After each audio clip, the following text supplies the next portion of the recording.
Welcome back, my friends, to the sweet spot where IT leaders share the insight with all leaders and others that want to lead. My name is Carlos Vargas, and as in every week, I have my two co-hosts, our Hodon and Paul Lewis. Hey there.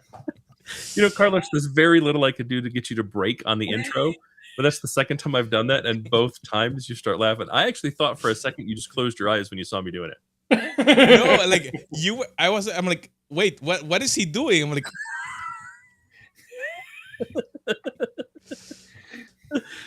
so how's it going this weekend, everybody? long weekend. It was lovely. for I you took guys, Friday yeah. off too. Yeah. You don't have the UK bank holiday? Our holiday May 24 was on May 22nd, which was the week prior. May 24. Yeah, we call it May 24. It's actually Victoria Day, celebrating Queen Victoria, but nobody remembers that. So we refer to it as May 24 because it's generally in the May 24, and it's about purchasing your first 24 bottle case of beer to which you drink at your cottage. That's the philosophy. So then every month from this point forward, you're buying a 2-4 for every 3-day weekend. I see. Per person. Right. Yeah. Not for the family. Right. That's like, I want to say Australia changed its rules for rugby on how much beer you were allowed to bring, and so the fans started burying cases of beer in the where the seating is that they would dig up on rugby weekends. Nice. And they limited it to like 3 cases or something. Like they limited it to an amount of alcohol that had me go, whoa. It seems like a lot. Still was insufficient. Yeah, that seems like 24 beers in a weekend seems like a lot of beers. I mean, I don't drink beer, so maybe I'm wrong. It starts at 9-ish. You go for 12, 15 hours. How the hell would you know? Like I've only witnessed it. I haven't partaken. Right. Observationally. That's right. So 12 hours. 12 hours for a game? No, I meant of continuous beer drinking. Okay. Well, now I'm thinking of something. How much things do you screw up after 12 hours of drinking? I don't know that it takes 12 hours to start screwing things up. That's right. You might be 6 beers in and screwing things up. Way back in the day, this has been more than 20 years now. I took a job with Verizon, and one of the Verizon guys, we had a site that had one of the larger data centers for the customer, and it was about 300 people locally. And they ran one of the medical systems for the customer that was nationwide. And one of the guys was kind of famous for being super grumpy. There was a reason my job got opened, because one of the guys was super grumpy, and he was kind of famous for being Mr. Super Grumpy. And he would go for lunch. He'd go across the street to the Mexican food place and drink a pitcher of margaritas by himself, and then come back to work. And one time he came back to work, and this was pre-Windows clustering, when clustering was done by third-party software solutions. Okay. And the cluster had failed on the SQL server middle of the day, and he just decided middle of the day, I'm done with this. I'm never doing this again, and unclustered the SQL cluster right in the middle of the afternoon on a weekday. Right. Took the entire customer down for, I think, 3 days when it was all said and done. Because it was fragile to begin with, and it was not a thing you could easily undo. Right. By any means. So now there's no HA. No. I mean, it was barely HA to begin with, in kind of in his defense. Right. So it was an ineffective cluster. It did not. It absolutely did not work. If it failed over, it just failed. I see. Right. Like it didn't fail over. It just fell over. It just fell over. It was horrible software. But NT351? Yeah. It might have been 4. Might have been NT4. NT4, solid. Yeah, but it was garbage. Garbage. Yeah. I know the rumor is NT stood for new technology. It was actually, I think it was neutered technology. There wasn't a whole lot of technology in Windows NT. Anyhow, I did also find it funny that Microsoft released Windows NT, Windows ME, and Windows CE right about the same time there in 2000. Yep. And so Microsoft's supported platform was Windows Cement. Nice. Oh, that's a good one. You're Talk going about way back. dusting off some old tech dad jokes. So one of our listeners, Peter, I asked him to kind of help me out. I said, "Hey, Peter, Is that his real name, or are you just giving a pseudonym? you follow along with only he will know. You follow along with a lot of the stuff that I do. Let's call him Peter. If you hear something interesting, can you kind of like let me know? Like I don't know what resonates. I don't know what doesn't resonate. Let me know because I'm looking for topics to write about." And Peter said, "Oh, awesome! I will happily do that." And then he got back to me like an hour later, let's say. So he was already running a list. Is that what you're saying? I think he would have had to been because we had the conversation. We had the conversation at 5:44 p.m. He gave me a thumbs up at 5:47. At 6:01, he sent me an outline. Wow. And the outline was, and it's here's stage one. And so what I started writing this over the weekend. I'm going to ask you the questions, and I've effectively decided that Paul and I are going to write a book. Nice. Before the podcast started, it wasn't Paul and I; it was just me. But now it's Paul and I.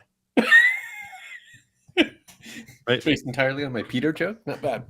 And Carlos, I think Carlos is going to have to be our voice of reason. Right. So I say we do this as the podcast. So chapter 1 or this chapter. Wait. We need to put at least something.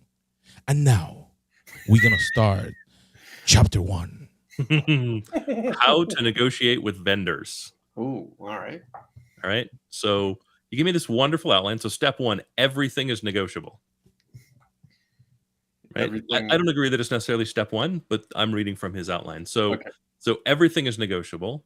Always ask if there's a better price. Startup discounts, enterprise deals, bundles. Like when you are talking to vendors, like how do you deal with negotiation? And you're on the other side as well now, right? Sure. So you've been on both sides just like I have. How do you deal with negotiation? How did you do it as a customer, and how responsive are you to it as a vendor? I think there's a very big difference. There's a lot of dimensions here, right? So dimension 1, how important are you as a client? In other words, are you 30% of this particular organization's revenue? Then you have a lot of influence and a lot of power. If you are so small, this is a multi-billion-dollar company and you're consuming $10,000 worth of service, you will get very little influence into this world. So not all negotiations are equal. Not all power struggles are equal. And I might not have a lot of influence because I'm not consuming a lot of product or capacity or consuming a lot of stuff to which they serve. So I don't think it's fair to say that at all points everything is negotiable. There are lots of circumstances to which it's an out-of-the-box credit card, $30 per month kind of purchase. But if we're narrowing it down to enterprise things, let's say it's an enterprise agreement that I'd get from a big hyperscaler. Yes, it's almost entirely negotiable, at least on the things you're going to buy in the price, even if the terms and conditions, very few of those are actually negotiable, right? You're not going to win a liability conversation, right? You're not going to win a warranty conversation. You're not going to even win where this document should be, what state this document should be registered in, right? You're not going to win any of those arguments, but you will win if I buy X, do I pay Y? And if I buy twice X, I pay Y minus 7, right? Or if I buy a breadth of your solutions, then it should be cheaper. If I promise to buy in the future, then it should be cheaper. Or if I buy now, it should be cheaper over time. Lots of those are up and ready and negotiable, and then fairness should be unique conversations per vendor, per client, per consumption, per whatever. Yeah, I would agree with that, right? And I really encourage you to understand your value in the picture, right? Is this deal significant, even just for the rep, right? Is it significant for the rep? Is it significant for the district? Is it significant for the time of the year? Is the product particularly significant, right? Especially when you're dealing with some of these large companies. If they have a new product and they need to show logos, is this product more significant than maybe another product, right? Something else you said, right? Think about how you're going to pay versus how the contract is set, right? So if you're buying a 36-month, like if the way that you consume is you're effectively committing to a 36-month contract, if you prepay 12 months, you can likely get a discount. Yep. Right? If the standard contract is 12 months and 36 months works for you, or the standard is 36 months and 48 or 60 works for you, you can negotiate a better price. Yep. Right? Kind of to your point, if you're looking at more of the portfolio, even if there are things that like 100% I want product A, 100% I want product B, 70% I want product C, and product C is maybe where the customer, where the vendor is spending a bunch of marketing dollars, you can probably negotiate a better price there, right? And then if nothing else works, services. You can always negotiate a better price on services. They may not be able to, like consumption model may state, hey, you don't hit high enough to hit our EA levels. You're not consuming enough to get into better negotiated pricing. Okay, well then let's look at some professional services to help kickstart or quick start deployment of the product. And that's often a place they can negotiate. And don't forget the secret sauce of negotiation, and that's the second, third, and fourth purchase. Right? If you can convince them as a client that this will be one of many purchases over time, you've got a lot of leverage, right? If they've convinced you're only going to buy this once and you won't talk to them for another 5 years, you won't get a lot of their time, right? So you have to both convince them and convince yourself that this is an ongoing relationship we're building here, not a one-time, large or small relationship. Yeah, and at the same time, that means the amount of effort that you're putting forth to get a discount should be directly in proportion to the amount of effort you want to spend with that vendor in the future. Excellent point. Right? I would like to say it should be relative to the amount of money you're spending as a percentage of your total budget, but no, it really should be how much time do you want to spend with that vendor in the future? Right? How transparent do you want to be? How much do you trust them? Right? Yep. And if the answer is I don't trust them at all, find another vendor. Right? Find another vendor, find another sales rep. So, okay. So step 2, be ready to walk away. Why? Like, I don't really understand why you need to be prepared to do that. Well, here's the reality. You have a problem or you have an opportunity you're trying to solve. You have to solve that problem. You can't wait and not solve that problem, right? And it's quite possible that the offering in front of you is the perfect way to do so. Really realistic that you're walking away? No, but I disagree that there's only one solution to a problem. Like I would say there's probably I would say it's only one, but this one is perfect, right? Maybe this is 90% and the other ones are 75. Right? So best. I'll give you best. I won't give you all right, best. I'll give you best. At the same time, before, like, if this thing is really, really important to your business and it's really critical and you simply cannot afford to not negotiate, as in the price exceeds the amount you have to spend and you need everything that's included in the quote, prepare yourself with a BANTA. Best alternative to negotiated result. Prepare yourself that if the only thing you can come up with is we simply cannot afford it at this price and we have to walk away, make sure you have something else in your back pocket. Right? Yeah. Because that's often a nuclear option. It's often also, hey, look, I understand that you guys are the best thing that can solve my problem. You're going to do it to the 90th percentile. Frankly, good enough for me is the 70th percentile. Option B and option C both exist. I have quotes for them. They meet my price. And you are better. It's fine. That's why we're having this conversation with you first. But ultimately, I just don't have the budget. So I'm going to go with this company. I've had to do that before. And you know what happens every time? I get a call later from that same first company that says, we'll meet your price. Yeah. Or at least come much closer. Correct. As long as I'm being reasonable, they will meet my price. Right. Right. If I'm being unreasonable, then they tell me to go pound sand. But generally, I'm reasonable. I like to think. Have you ever created ghost competition for a vendor in front of you? Absolutely not. Really? There's never one circumstance where you've ever said to your vendor, "I'm considering 3 others," when in fact you are not. Absolutely not. Don't buy it. I don't buy it in any way.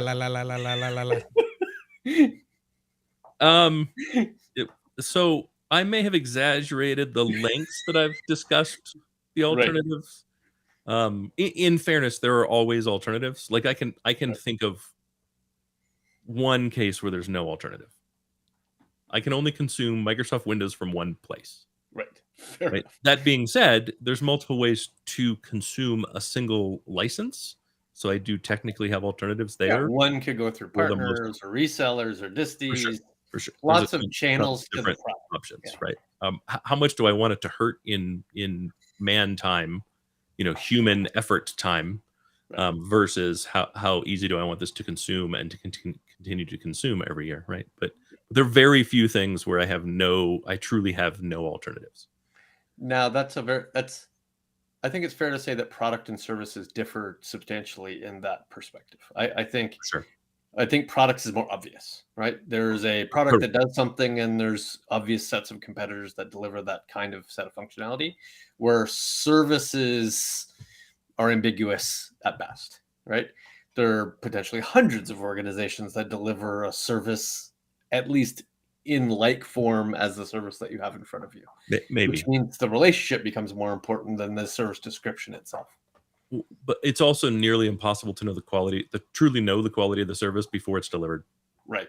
That's the other the challenge. irony of the other side of that equation. Yeah. Like there are thousands of companies that will help me with my Oracle ERP. Right. Tens of thousands of individual people, right? Engineering types that will help me with my Oracle ERP to some varying degree. And I would say that there are then 10,000 quality steps or quality differentiators available, right? Each of those 10,000 are going to have a different quality of delivery. So is services always a crapshoot? Unless you worked with them in the past? I think services is not a crapshoot necessarily, but it's always somewhat of a gamble the first time, right? Which is why the first time it really is about, do I trust the person that I have the relationship with? Have I built the right relationships? Do I really feel like they're going to be in this with me, or is this a transaction for them? And if it's a transaction for them, run away. Right. Right. Have they brought people in the room in the 5 conversations I've had with them that I believe not only has the knowledge I require, but has the background to support the work I need to do?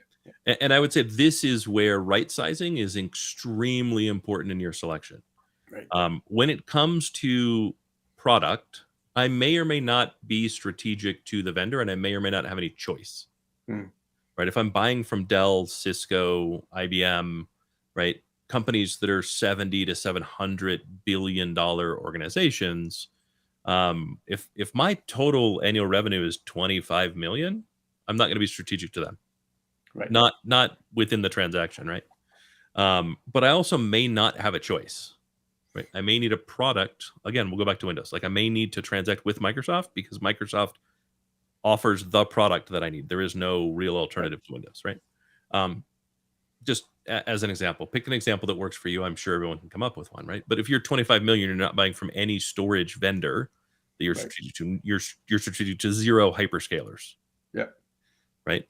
When it comes to services, however, you do have the ability to be strategic because there is someone that is similarly sized who sees you of strategic value to them. Right. And an easy way to do it is find someone that's similar size to you, right? Like plus or minus 2x is kind of where I start looking. Right. In number of people, you mean? Oh, no, in revenue. In revenue. Right. Really? You may have to guess. May have to guess, right? You may have to make an estimation. And an okay way to do that is take the number of millions and divide it by 2, and that's the number of people that you aim for. Right. Could Now, be when you say revenue of the company or your size revenue. of IT of spend? So no. So if your corporate revenue is 25 million, Yeah. right? So you're an SMB. Yeah. Then you want to look for a services organization that I would say is 50 to 100 people. That's going to give you a good size because they're not going to tell you that they're 50 million, right? But does that require every billion-dollar organization to use SIs exclusively? No, it doesn't. But if I'm a $1 billion organization, the SIs are 40 billion. Yeah. So that math doesn't work, Fair enough. right? So I probably want to look for a large, a large national. Larger, yeah. Yeah, right. So I probably, like, if my revenue is $1 billion, I'm probably not. It's going to be hard for me to deal with someone who's 250 million or under 250 million. Yeah. Right, because they're probably not going to have the scale of people necessary to really address the needs that I have. Now, if the scope is focused, if the scope is focused both in like number of hours and geographic location, right? Like I'm a $1 billion organization and I have 20 locations worldwide, it's going to be hard for me to really be satisfied with a $25 million consulting organization unless this only touches 2% of my organization and 3 locations, because I'm going to end up consuming 1 or 2 people full time from that consulting organization. Right, I'm going to consume a lot of the available resources that they have, and that may strain that consulting organization. And I really need to consider what does that mean? How does that impact, right? And so I think it's something really worth thinking about and really worth considering as you go through this. At the same time, there have been cases where I was at a $4 billion organization, and the organization that I selected was outside. They were much smaller, and they were outside the bounds of what I just described, and yet they were perfect for me. I had relationships. They were eminently capable of delivering what I needed, and they well understood the scope of the project. And so those risks were well understood and well managed. And the alternative was, I don't know, 6 times the cost. Right. But which is why I'm questioning whether it's always size of revenue to some sort of multiple to size of consulting company, mostly because there's a lot of companies, especially that we deal with, that have multiple billions of dollars and 15 people in IT. Right? A Sure. 15-person IT shop isn't consuming an SI because can't afford hiring a person, let alone Sure. And there are $100 an hour for an Sure. SI. Right? There are tons of outliers. Yeah. Right. And you're going to know by listening to this if you're an outlier or not. You're just going to know it, right? And you're going to know what projects don't fit that definition. But that's always how I started, right? I want to deal with partners that are right-sized for me. I want to deal with partners where my business matters to them, whatever that dollar amount is, and whatever math you use, you need to find what math works for you. Yeah. Right. If you're a multi-billion-dollar organization, you have 15 IT people, and your IT budget is 25 million, right? An SI is not going to work for you, even if you're a multi-billion-dollar organization and the SI thinks they would. Yeah. In fact, arguably the risk there is that they come in, go to the CEO, and take over the entire 15-person shop. Correct. The risk is that you're out of a job by even bringing them in. Correct. Well, that's actually not the worst risk. I can find another job. The worst risk is they give me their tier D players. Right. Right. Like you're talking about organizations that have 250,000 technicians. Right. They ain't all good. Right. At one point, Infosys was onboarding 60,000 people a quarter. They're not retaining 60,000 people a quarter. Right. Right. So you really have to think about like what works for me in finding someone that is right sized for me. And again, what we're really trying to do is figure out at what point do I have strategic value for the partners that I bring in. Yeah. Right. And if it's super transactional, then just be transactional. It's okay. It's okay to be transactional. It's okay to simply deal with someone because they're easy to deal with, and it's a transaction, and it's not strategic, and it doesn't matter. And you don't, the trust component is of lesser value because you just need to execute on a deal. Yeah. And And sometimes your need is really either something simple, like there's a skill set I don't have that you have that I need to temporarily implement something. Correct. Or I require scale of some sort. I'm doing 3 projects and I want to be able to do 6 projects, and therefore I need a team B. right? A team 2 to help me do work. Again, temporarily. You don't require a multi-year strategic relationship for either of those two circumstances. Correct. If I need hands, I need hands. Right. Right. Just do you have hands available? Are they competent? Can I have a 25-minute call with them and to make sure that they're reasonably competent? And then can you put them in a box and ship them to me?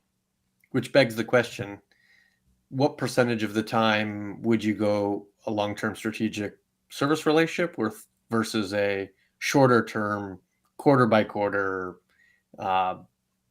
well-defined but pointed service relationship? It actually doesn't matter. It really comes down to vendor management. How many vendor relationships can I manage at any given time? Right. Right. And I have, to be honest, I have found for me, it's 3 partners. That tends to be the number that I can keep as tight, trusted partners, and then they'll get 70 to 80% of my total wallet share between them. Right. I find that works really well because I just can't maintain more relationships than that. Right. And that gives me the best kind of balance of kind of competitive checking, variety of kind of solution capabilities, because not everyone is the best at everything, even if it's on the line card. And being able to be transparent and having long-term relationships that I can trust, that simply make it easier to do business and faster to do business and remove a lot of the headache. They get to know me, they get to know my business, they get to know how I work. They're not bringing me things that I'm not interested in. They tend to know me personally, as in kind of how I operate and what I might be interested in. And then the work is the work, right? So some of that work will be, long-term contract work. Some of that work will be quarterly. Some of that work will be project-based. It just kind of depends, but that tends to be more driven by my needs internally rather than my needs, for a specific vendor. Right. SOW's just coming through versus you're outsourcing your service desk. Correct. And I have done that, but that would still be an individual kind of decision, right? Right. Chapter 2 seems like a thick chapter we just went through. It's a thick chapter, right? And then still within chapter 2 is avoid vendor lock-in. And then when does it make sense to actually have vendor lock-in? And let's be clear, right? Vendor lock-in, lock-in in general is kind of a BS term. I agree. Right? That was going to be my exact comment. Yeah. At the same time, you need to think about, what does agility mean for you and where do you need to be agile?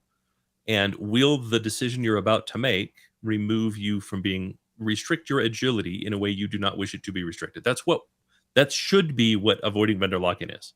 It seems like it's become kind of a marketing term and a way for them to position a sale, right? Use us because it avoids vendor lock-in. Yeah, but I don't care about that lock-in. Like, I'm not going to pivot away from that. That's not a piece of agility that I'm being removed by. And a big place that people need to think about it is within a hyperscaler. It's a really good example, right? They all talk their own language effectively. And so if you are dead set on being having a multi-cloud experience in multiple hyperscalers, you need to think about the cost of talking each individual language versus using some pieces of abstraction, right? In security or networking or storage or, however you decide to do that. Right. However, if you're like, no, Amazon, Microsoft, Google, whichever one of those, that is my choice. Google is my choice. They fit me well. I fit them well. We're not going to, in the foreseeable future, we're not pulling away from them. And we're just starting our cloud journey anyhow. I'm okay with the lock-in. Okay, then move forward, right?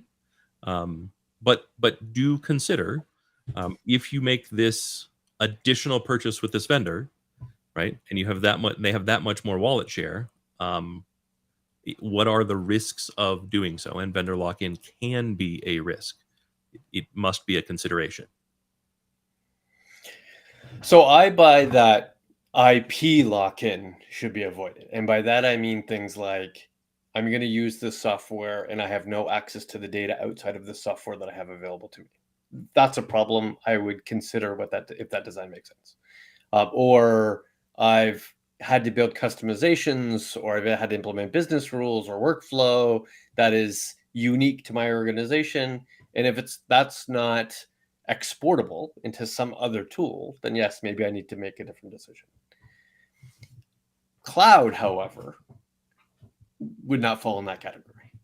If I'm building a workload, if I'm building an application, I'm likely building it for a particular destination, right? In a particular architectural style.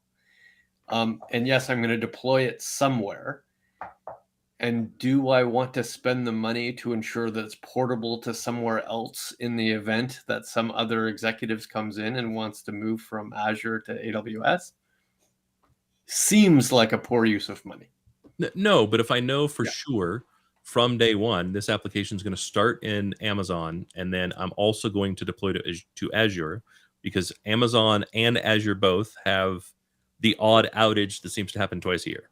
Yeah. And my application cannot be down for those, and thus must be up all the time, and it must be multi-cloud. Then I need to architect accordingly and really pay attention to those things that are Sure, but I'm differentiating between availability and portability. Yes, if I may need to deploy it to multiple regions in a single cloud, right? Sure. For the availability purposes. But that doesn't necessarily mean that I have that intention at some point in the future to move it from its destination to some other destination for again, one penny less. Well, no, I would never do that.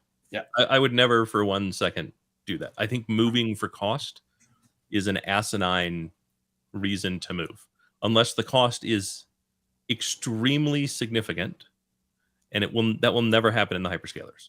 Right. No. Unless it's such a small little mini service that that an individual person could handle 50 of them back in your own data center, maybe. Well, that's about it. Yeah, repatriation is a totally different conversation. Yeah. Right. But just from cloud to cloud.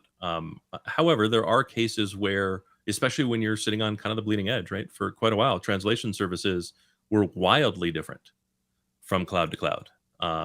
Right. Generative AI might be another place where they're wildly different, and the rate of change is so high right now. Yeah. That the ability to be portable from cloud to cloud may greatly outweigh the cost of that portability. Portability comes at a cost. Right. If I add a third-party security layer, I add a third-party cloud networking layer, I add a third-party management layer that gives me that multi-cloud capability, I'm paying for that in addition to the cloud costs. And therefore, it's going to come at a cost. It will not be as cheap as as using the particular provider's native tool. And so you really do need to think about, does that make sense? Is that something I even need to consider? Yeah. Right. Or is what's provided by the vendor good enough?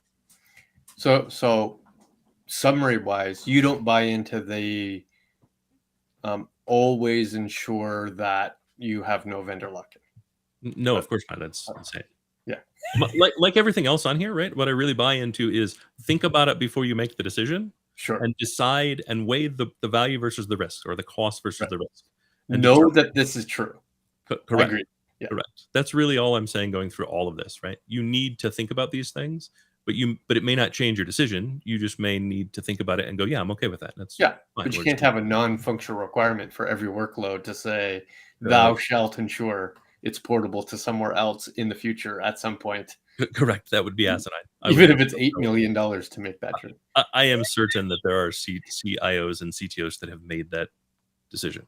Yeah. I mean, how many CIOs and CTOs said cloud only? Exactly. Right? Like cloud only, cloud first. In fact, anybody who has that philosophy will only deploy to cloud in an IaaS setting, right? They'll only do containers. They'll only deploy in a way that allows them to, vMotion that to some other place if they had to. Sure. And then they won't be able to consume the goodness of the PaaS, the goodness of the SaaS, all the cognitive services. They will put a firewall between anything outside of the infrastructure, which, I'm not sure what you're gaining there other than somebody else managing your data center. No, I think consideration. Yeah. Consideration avoids unnecessary risk and liability. Right. Blanket statements as a leader ensure that you're going to lose value every time. Right. I don't mind cloud first. Right. First, I want to look at, can this just be done in the cloud? Yeah. I think that's okay, right? On a checklist of things, but cloud only, no, like go away. It's a silly statement. Yeah, you need to quit your job and go be a bartender somewhere, or go be a cattle Right. rancher or something. Tequila only. Right. Tequila only bar. Do you have that? No. Tequila Really? only, fine. I could get behind that. Whiskey only, fine. Like there's some onlys I could get behind. Right. And maybe that's your home setting, but that's not a bar setting. Right? You got to have variety. Right? You got to. I've been to dedicated like bars that were dedicated to a thing, and they did have other drinks. Right. But like if you go to a tequila bar and expect them to have more than 2 whiskeys, you've made a mistake. Right. Like they technically have whiskey in the same way an airplane technically has whiskey. It's rare you're going to find a good experience. Right. Although Nippon Air had a fantastic experience, I have to say. The Right. 18-year Japanese whiskey was fantastic, and the sake selection was amazing. Anyways, all right. So that was a big one, right? It's a big one. And then we get into step 3: think creatively. Money is not the only thing a vendor can give you, or you can give them.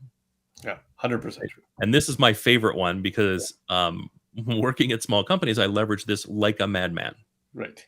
And what I would always say is, look, this is the only money I have to spend. That being said, I will get up on stage for you. Right. I will be a reference account. I will be in your customer council. Like what you get instead is my time, and my time has value. And if you are a good reference, which does not just mean you say good things, but you are of quality and trustworthiness and availability, don't overlook the value that has. Right. My goal in kind of negotiating is I want my dollar to spend like it's at least 1.5 and preferably 2. And if that means that I have to kind of extend that and go on stage or be part of a case study or do an interview for whatever, then I do that. Right. I agree. It has value because it's very difficult to get a client executive to do any format, whether it's a case study or on stage or a video or even just a quote. Very difficult to get any of those things. And there's a bunch of sort of legal implications in that organization. You have to go through. Again, complex. But so if you can get that, it has real monetary value, and I highly encourage you to do that. And it's one of the things I do very early on in any CXO role is I talk to legal and whoever else is relevant and find out what's required, what hoops do I need to jump through to make that happen. So I have those on my fingertips, and I know I can learn, is the juice worth the squeeze? Right. And do keep in mind, it's you that you're giving up. That's right. Everything else is an enterprise or a corporate resource. Right. It doesn't come out of, it's not my money. It doesn't come out of my bank account to buy the thing. Right. And so you need to think about, is the juice worth the squeeze? And if the organization makes it hard, I would say the juice isn't worth the squeeze. Don't bother trying to leverage it. Mm-hmm. Right. At the same time, it can also be good for your career. It's incredibly beneficial for your career. Yeah, exactly. Right? Especially stage. Stage is incredibly beneficial. Right. So additionally, I would say introductions to other people and potential clients, and it can be both directions. Mm-hmm. Right. I have, in fact, had partners, vendors that I built good relationships with, take me into their other clients or themselves, and consume services and products that I created. All right. So step 4, build versus buy, the upsides and downsides. And maybe we do a separate episode because we're kind of running out of time. Maybe we do that'll be a long one. Versus buy, because I think that could be a big topic, right? Especially when we get into things like open source. Yeah, there's way more than those 2 options. Also, it's not a binary choice. Well, yeah, but we think about it kind of as a binary choice, and not one of these has been a binary choice. That's true. Right. There's a lot of ors when there's a lot of ands in there. Yeah, there's a lot of ors. So as we start to close down for the day, I just want to again thank Peter. If or if not, that is that person's name, but they know who they are. Good. I look forward to continuing this conversation. And chapter 2 is very, very meaty. And I can see us having like graphs in there and decision trees. How to navigate this kind of decision. Yeah. How many chapters are we thinking? Is that like a 10 chapter book or like 20, a 20 chapter 20. book? It's got to be 20, right? Because workforce management's got to be like 4, right? There's a whole chapter on how to do one-on-ones. Hmm. Ooh, Yeah, that's a good one. right. Is this a for dummies yellow jacket, or we're gonna go with the full? I mean, No, no dummies. No dummies. This is this. I look at this. This could be the sweet spot MBA program. Nice. I actually kind of like the UHK MBA course for CTOs, University of Hard Knocks. University of Hard Knocks. That's right. This is what it really means to be a CTO. Yeah, right, from the trenches. Nice. Well, I hope everybody enjoyed this. I think this is a great way for us to kind of work through thoughts on various chapters. If you do like this, please, do the needful. Carlos? Well, my friends, I'm looking forward to jumping in, getting this one out.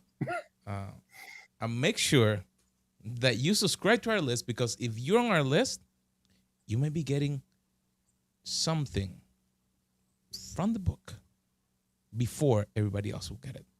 So make sure that you share, you subscribe, and we'll see you on our next episode.